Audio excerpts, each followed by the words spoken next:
What's going on, everybody? This is Jacob Vile. Today I'm going to be installing some wire inputs, also known as wire ferrules, to my amplifier, so stay tuned.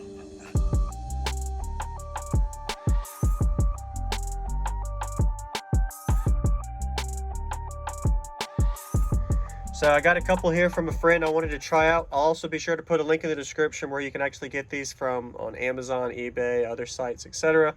So we'll see how clean it looks right now. I got a couple people that commented and said, hey Jacob, you really should look into adding them. They're really cheap. So definitely a more connection point, as well as it just looks safer, cleaner, and it'll be a way for you to kind of hide all of the little extra scattered wire. Because if you look here, it looks really bad.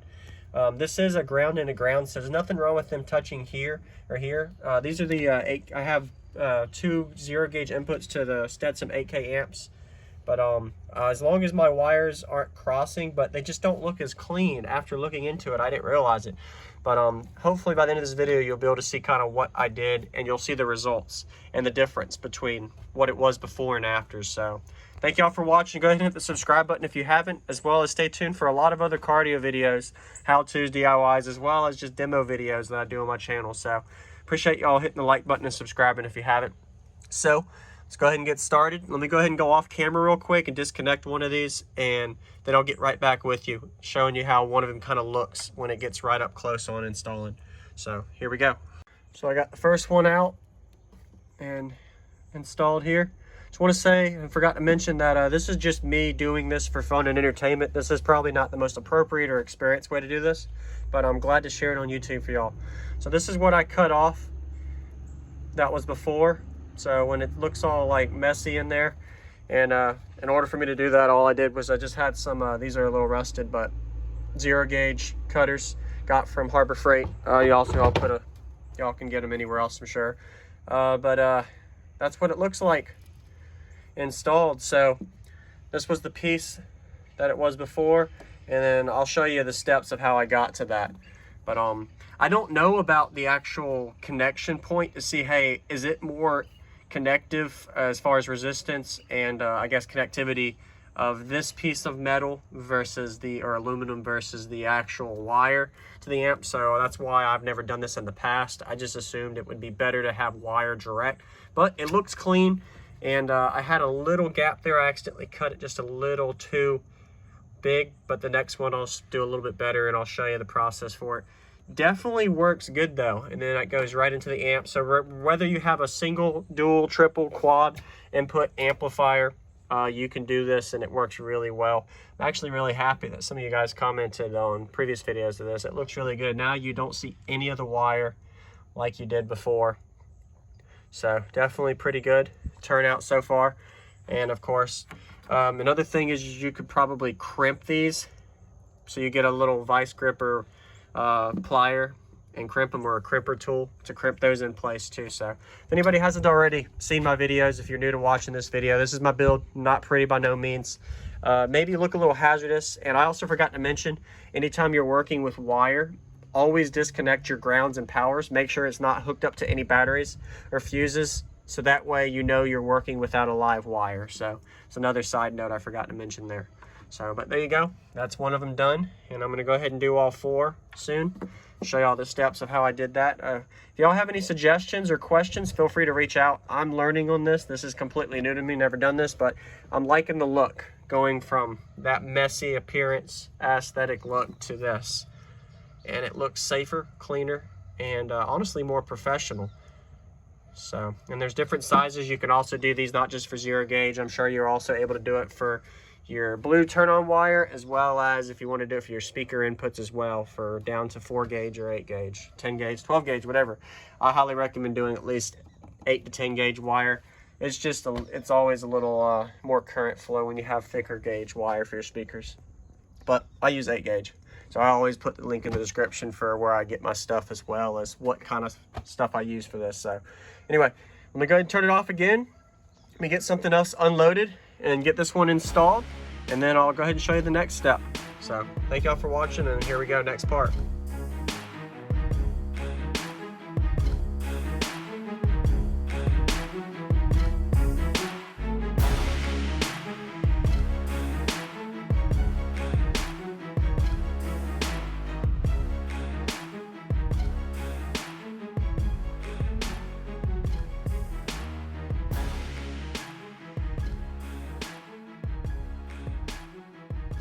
All right, so I'm back. That's how it looks before.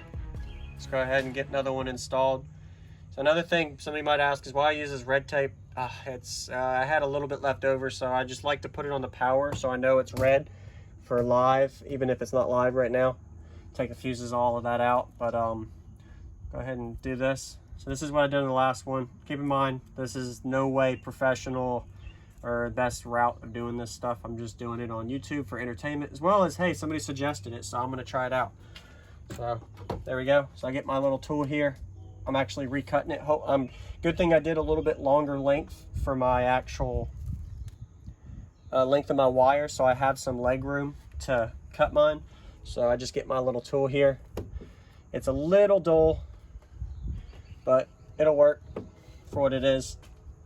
And then just press it, wiggle a little bit, make sure it cut.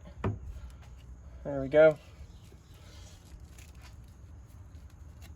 I make it work with what I got. It's not the sharpest. Of course, I could buy something else, but I'm on a budget, so I make it work with what I got. And I use a razor. Cut the leftover, so cut that off. Now what I do here is I'll get one of the little input reducers, the ferrules, or however you pronounce it. So last time when I did it, I measured it like this part all the way. This time I'm not going to do that. I'm going to go a little bit farther up, so that way I know that I can give enough contact all the way through and still be clean without having to worry about an overlap where I had to tape over it. And then I'll mark it with the razor there. There's more than one way to do this. Let me know if there's another idea. I just use a razor anytime I do the 0 gauge trim. Let me know if there's other options out there, because I mean, I'm sure there is. I just haven't done the research on it. But I always just get a razor here, and of course be safe. Recommended to use gloves when you're working with this stuff too, but I'm making it work with what I got. And I'm not a professional, but I always like to do my own work because it's cheaper. And I'll just run around it a few times until I feel. I don't press super hard, but I'll feel when I touch the wire. And I'm using OFC wire, so I know it's 100% oxygen free. And right when I touch the wire, it's good. So I do it all the way around, and then I'll just pinch it, and it's looking good. It isn't perfect, but it's better than it was. And it might be considered jerry-rig or whatever to some people, but to me, it works. So that's the length. I would never do it this long if I was putting it inside like that, but then you can see, got a little bit of wiggle room. Let's go ahead and see how it fits in there.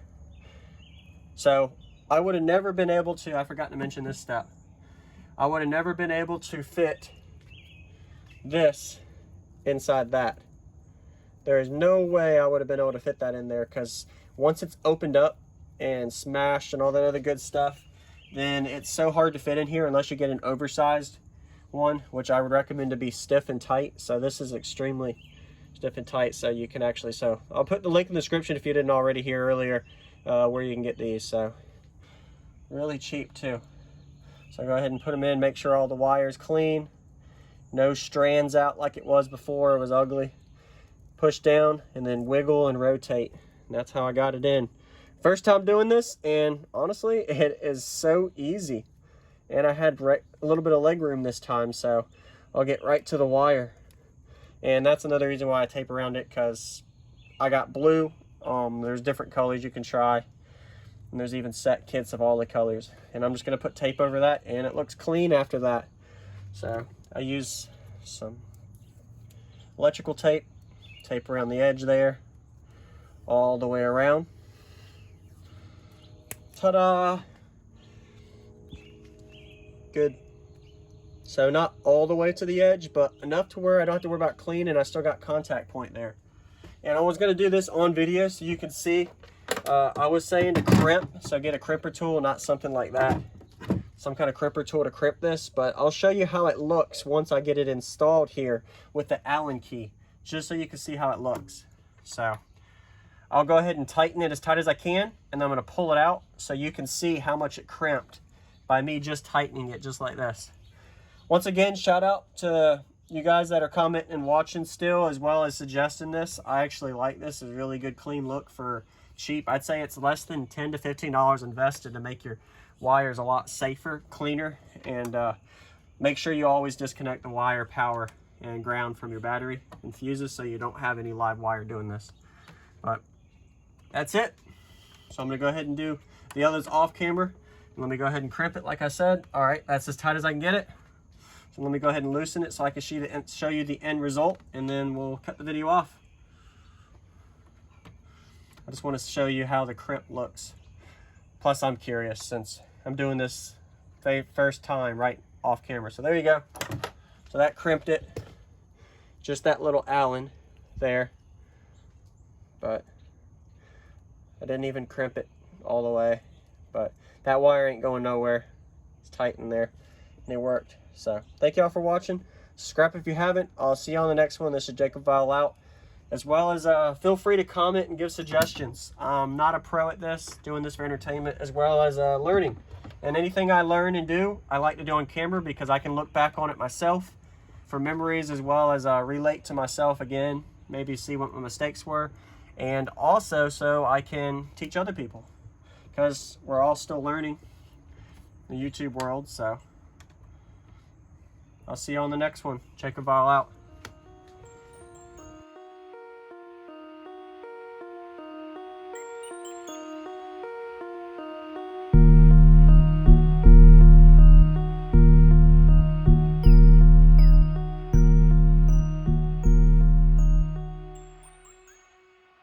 What's going on, everybody? This is Jacob Vile, ending this video to say thank you for watching my videos. Every single day I have a daily cardio video I upload. So if you haven't already, go ahead and hit that subscribe button and notification bell, and I'll see you tomorrow.